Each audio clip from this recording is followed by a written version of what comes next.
अस्सलाम वालेकुम दोस्तों और साथियों, उम्मीद है आप लोग खैरियत से होंगे। इस वीडियो में मैं एक ऐसा मौजू पे बात करूंगा जिसके बाद मुझे बहुत हद तक यकीन है कि कुछ लोग जिनको इस वीडियो का नुकसान होगा वो ज़रूर इस वीडियो को यूट्यूब से हटवाने की या रिमूव करवाने की कोशिश करेंगे। तो आप लोगों से मेरी दरख्वास्त है कि अगर आपको लगता है कि ये वीडियो आपको किसी तरह से मदद दे सकती है तो आपने इसको डाउनलोड करके सेव कर लेना है, ताकि अगर ये यूट्यूब से हटाई भी जाए तो आपके पास ये हो। इस वीडियो में मैं बताऊंगा कि ये क्या वजह है कि ये जो पीसीआर टेस्ट है लोगों का बार बार पॉजिटिव आता है, चाहे वो अलामात से निकल आए हों और चाहे उनको काफ़ी दिन हो चुके हों और महीने से ज़्यादा हो चुका हो, लेकिन उनका पीसीआर का टेस्ट बार बार पॉजिटिव आता है। और वो क्या एक ऐसी बात छुपाते हैं लैब वाले जिसके पता चलने से आपके अंदर का डर और खौफ ख़त्म हो सकता है। और इस बात को समझाने के लिए मैं सबसे पहले आपको व्हाइट बोर्ड पे कुछ चीज़ समझाता हूँ। जी दोस्तों, जिस बारे में मैं बात करना चाहता हूँ उसको समझने के लिए सबसे पहले ये स्ट्रक्चर को देखें। ये है कोरोना वायरस। इसकी ये जो बाहर रेड कलर की ये नज़र आ रही हैं, इसको हम कहते हैं स्पाइक प्रोटीन, और ये वही प्रोटीन है जिसकी मदद से ये वायरस हमारे जिस्म में दाखिल होता है। और ये है लिपिड की बाइलेयर, ये है इसकी होल जिसको आप कह सकते हैं, शेल कह सकते हैं। इसके अंदर है ये आरएनए, और ये वो आरएनए है कि जब ये इसकी मदद से हमारे सेल्स के साथ अटैच होता है और ये आरएनए हमारे जिस्म में चला जाता है, तो ये है वो आरएनए जो कि सबसे ज़्यादा तबाही करता है, जो हमारे जिस्म में जो भी प्रॉब्लम्स बनते हैं, और ख़ास तौर पे वो लोग जिनकी उम्र ज़्यादा है, जो इम्यूनो कॉम्प्रोमाइज्ड हैं, जिनको बाकी प्रॉब्लम्स है, उनके लिए ये है वो आरएनए जिसके अंदर सारी जो प्रॉब्लम्स होती हैं उनकी डिटेल्स इसके अंदर पहले ही मौजूद हैं। अब जैसे ही ये वायरस हमारे जिस्म में दाखिल होता है और हमला आवर होता है, तो हमारे जिस्म का इम्यून सिस्टम, जिसकी हम बहुत ज़्यादा बातें करते हैं, वो एक्टिवेट हो जाता है। ये हमारा दिफाई निज़ाम है, और ये इम्यून सिस्टम इस वायरस के मुकाबले में एक आर्मी तैयार करता है जिसको हम कहते हैं एंटीबॉडीज़। शुरू में वो पहले 10 दिन में एंटीबॉडी बनाता है जिसको हम कहते हैं आईजीएम, और 10 से 12 दिन के बाद वो बनाता है इम्यूनोग्लोबुलिन जी इस वायरस के खिलाफ। अब जैसे ही हमारा इम्यून सिस्टम, दिफाई निज़ाम एंटीबॉडीज़ बनाता है, इम्यूनोग्लोबुलिन एम और इम्यूनोग्लोबुलिन जी, वो हमला आवर होती हैं इस वायरस के ऊपर। अब वो फौरी तौर पे इस वायरस को तोड़ देती हैं इसके मुख्तलिफ हिस्सों में। अगर आप यहाँ पे गौर करें कि जैसे ही ये वायरस हमारे जिस्म में एंटर हुआ और इसने कोशिश की कि वो इस आरएनए को हमारे सेल में भेजे ताकि ये हमें नुकसान पहुंचा सके, तो फौरी तौर पे हमारा दिफाई निज़ाम इसके ऊपर हमलावर होता है और इसको मुख्तलिफ हिस्सों में तोड़ देता है। जैसे ये है इसका आरएनए जो ग्रीन कलर का है, ये ब्लैक कलर की इसकी लिपिड बाइलेयर है, उसको भी वो छोटे छोटे हिस्सों में तोड़ देता है, और इसकी स्पाइक जो प्रोटीन है जो वायरस ने इस्तेमाल की थी हमारे सेल के अंदर दाखिल होने के लिए, उनको भी अलहदा अलहदा कर देता है। अब ख़वातीनो हज़रात, इंतहाई अहम बात मैं आपको बताने लगा हूं, वो ये है कि जब ये वायरस पूरा एक होल होता है, पूरी एक स्ट्रक्चर होता है, तो ये हमारे जिस्म के लिए इंतहाई ख़तरनाक है इसका ये आरएनए। लेकिन जब हमारा दिफाई निज़ाम इसको तोड़ देता है हिस्सों में, तो फिर ये बिल्कुल भी खतरनाक नहीं होता। इसका यही आरएनए जिसको हमारे दिफाई निज़ाम ने, हमारे इम्यून सिस्टम ने एंटीबॉडीज की मदद से मुख्तलिफ हिस्सों में तोड़ दिया है, तो अब ये हमें कोई नुकसान नहीं पहुंचा सकता आरएनए, चाहे ये हमारी जिस्म के अंदर ही हो। आप इसकी मिसाल लें एक बंदूक की शक्ल की। एक फर्ज करें कि एक बंदूक हो, वो किसी को भी फायर करके मार सकती है, लेकिन अगर आप उस बंदूक के मुख्तलिफ हिस्से आपस में अलहदा अलहदा कर दें तो बंदूक के वो हिस्से आपको किसी को कोई नुकसान नहीं पहुंचा सकते।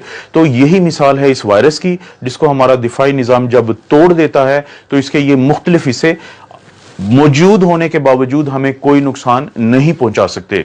लेकिन यहां पे आता है लेबोरेटरीज का एक घिनौना किरदार, वो मैं आपको अब बताता हूं। जी दोस्तों, अब जब लेबोरेटरी वाले हमारा ये टेस्ट करते हैं जिसको हम कहते हैं आरटी-पीसीआर या reverse transcriptase polymerase chain reaction, जो वो हमारे नाक या गले से वो स्वैब लेते हैं या स्वैबिंग करते हैं, तो वो जो टेस्ट है वो ये दोनों जो आरएनए हैं, चाहे तो ये वायरस के अंदर मौजूद हो या टुकड़ों की शक्ल में पड़ा हो हमारे जिस्म में और नाक के हिस्से में या गले के हिस्से में, वो उन दोनों को पॉजिटिव बताता है, वो दोनों को डिटेक्टेड बताता है। इस सेल के इस टेस्ट के अंदर ये सलाहियत ही नहीं है कि वो फर्क कर सके कि ये खतरनाक शक्ल में मौजूद आरएनए है या ये वो आरएनए है जो पड़ा भी रहे अगर 2 महीने तो जिस्म को इसका कोई नुकसान नहीं है।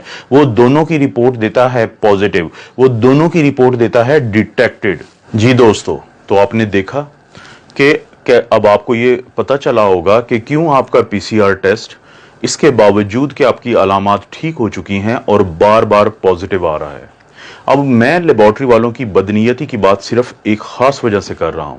अगर आप गौर करें कि किसी एक लेबोरेटरी की ये रिपोर्ट है पीसीआर डिटेक्टेड की, नीचे इंग्लिश में एक डिस्क्रिप्शन दी हुई है, उसका उर्दू तर्जुमा ये है कि अगर आपका ये टेस्ट नेगेटिव आ चुका है तो ये मत समझें कि वायरस आपके अंदर नहीं है। इसकी ये वजह भी हो सकती है कि हमने टेस्ट प्रॉपर ना लिया हो, आपका स्वेबिंग ठीक ना की हो, हमारी किट का भी प्रॉब्लम हो सकता है, और ये भी प्रॉब्लम हो सकता है कि वायरस आपके नीचे बैठा हो हिस्सों में और ऊपर ना बैठा हो। इसको मैं इंग्लिश में कहूंगा फेयर इनफ। लेकिन आपने कहीं पे एक जुमला ये दर्ज नहीं किया कि अगर ये पॉजिटिव आ गया है तो इसकी भी कोई ऐसी वजह हो सकती है कि आप लोग परेशान मत हों। उन्होंने वो इसलिए नहीं किया कि वो खौफ का कारोबार कर रहे हैं। जितना ज्यादा आप लोग खौफजदा रहेंगे उतना ज्यादा आप ये टेस्ट करवाएंगे, जितने ज्यादा आप ये टेस्ट करवाएंगे उतनी ज्यादा उनकी तिजोरियां भरेंगी। अभी वो अरबों पाकिस्तानी रुपीस कमा चुके हैं इस पीसीआर टेस्ट के ऊपर। उनको पता है कि जब तक लोग खौफजदा हैं वो इस कारोबार में फायदे में हैं। तो आम लोगों के लिए फिर इसका क्या हल है? ये तो एक प्रॉब्लम मैंने बताया है, इसका हल ये है, अगर आपको अलामात हैं और आपका पीसीआर पॉजिटिव है तो आपने मुकम्मल तौर पे वैसे ही अपना इलाज करना है जैसे डॉक्टर्स आपको बताते हैं। लेकिन अगर आपकी अलामात ठीक हो चुकी हैं तो इस चीज के चांसेस हैं कि ये वायरस मर चुका है और टुकड़ों टुकड़ों में पड़ा है। और अगर आपका पीसीआर पॉजिटिव भी आता रहता है अलामात जाने के बावजूद, तो आपको परेशान होने की जरूरत नहीं है। और जब ये एक दफा टुकड़ों में तब्दील हो जाता है तो उसके बाद इसके अंदर ये सलाहियत भी खत्म हो जाती है कि ये आपसे किसी दूसरे को लग जाए। तो अपनी आइसोलेशन को आप रिलैक्स कर सकते हैं जब एक दफा आप अलामात से निकल आए। तो क्या इसकी कोई साइंसी आपको भी प्रूफ मिल सकता है? जी, आप अपना एंटीबॉडी टेस्ट करवा सकते हैं। अगर आप अपना एंटीबॉडी टेस्ट करवाएं, जो मैंने एक दिन पहले मिसाल दी थी और मैं ये दोबारा दिखा रहा हूं कि एक दोस्त हैं जिनका इम्यूनोग्लोबुलिन जी बहुत स्ट्रांगली पॉजिटिव आ रहा है, लेकिन इसके 2 दिन के बाद भी जब उन्होंने अपना पीसीआर का टेस्ट करवाया तो वो उन्होंने पॉजिटिव दिया। और वो शख्स जो इससे सेहत याब हो रहे हैं वो ज़हनी तौर पे इंतहाई टेंशन में चले गए एक बार फिर कि उनका टेस्ट पॉजिटिव है। तो मेरी आप लोगों से दरख्वास्त है कि अगर आपको लगता है कि ये वीडियो आपको किसी भी तरह से हेल्प कर सकती है, आप इसको सेव करें डाउनलोड करके, आप इसको लाइक करें और अपने दोस्तों के साथ शेयर करें कि हो सकता है किसी एक को इस वीडियो का फायदा हो जाए। और अब आपको समझ आ चुकी होगी कि मैंने आपको क्यों कहा है कि कुछ लोग बहुत तेजी से कोशिश करेंगे कि हर सूरत इस वीडियो को रिमूव करवाया जाए। आप अपना और अपनी फैमिलीज का ख्याल रखें। अल्लाह ताला आपको और आपकी फैमिली को हर किस्म की आजमाइश, बुराई और बीमारी से बचाए।